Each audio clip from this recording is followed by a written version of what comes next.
Sa Tarlac Agricultural College sa Kamiling, Tarlac. Kasama natin si Assistant Professor Hazel Carino. Siya ang in charge dito sa livestock ba? Sa livestock. So, tandaan ko last year, June 2007, nag-text siya.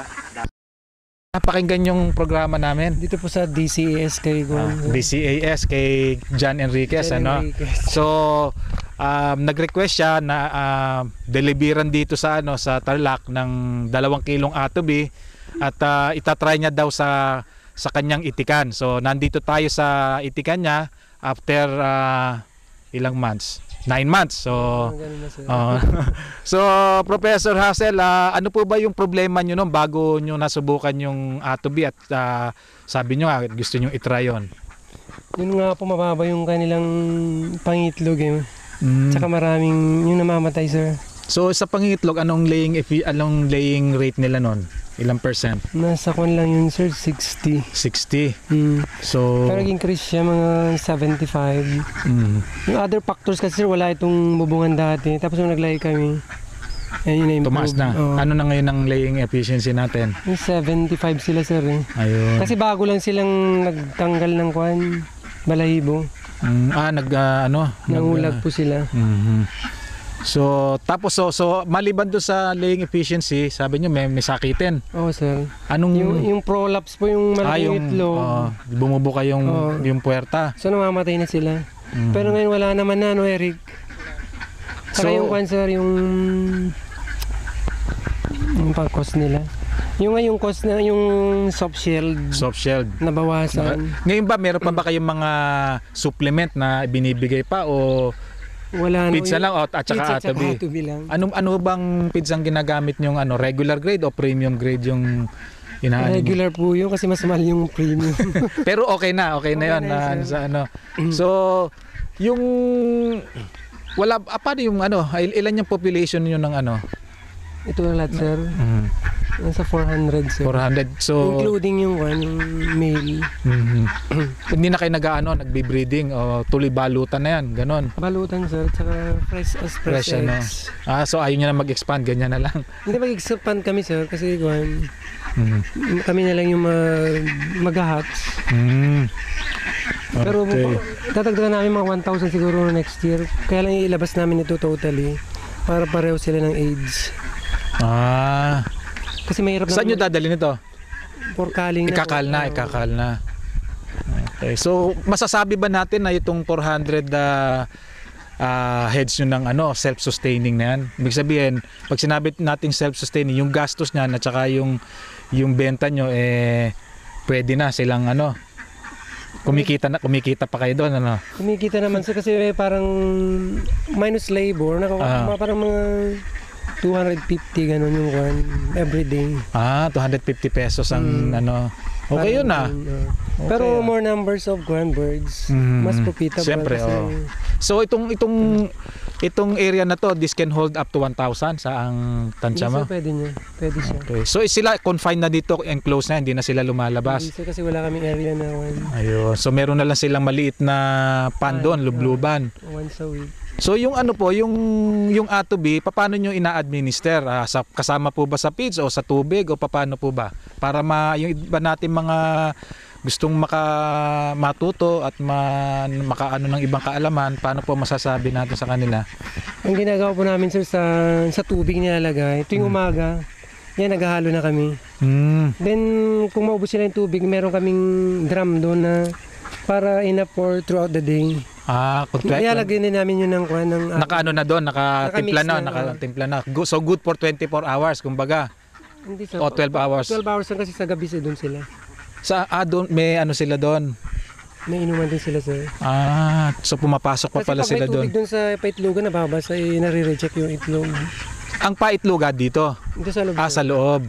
Dito lang sila during the day. During the day. Ayun. So ngayon ang mortality ninyo wala, sa zero So zero. Zero. Matagal na, ilang buwan ng zero? Matagal na, Eric. Ayun pala si kasamahan din na si Eric. So matagal na bang walang mortality? Tapos yung pag ano, yung pag yung molting niya, yung pag sa Tagal paglulugon ba 'yung tawag doon? Oh, sir. Paglulugon nakatulong ba ang ano, ang atobi? Nakatulong sir kasi wala kang masyado nakikitang mga nahulog na kanila, balahibo sila. Saka gumanda talaga yung kanilang Maganda nga yung coat feathering nila, nila, yung coat nila, Makintab na makintab, Saka yung feeds na bawasan yung kanila. Yung consumption. Oo. Sabi nga nito, also ayaw atang kumain, sabi niya. Sabi, Hayaan mo na kung di nagbabago yung itlog, di okay lang yan kahapon.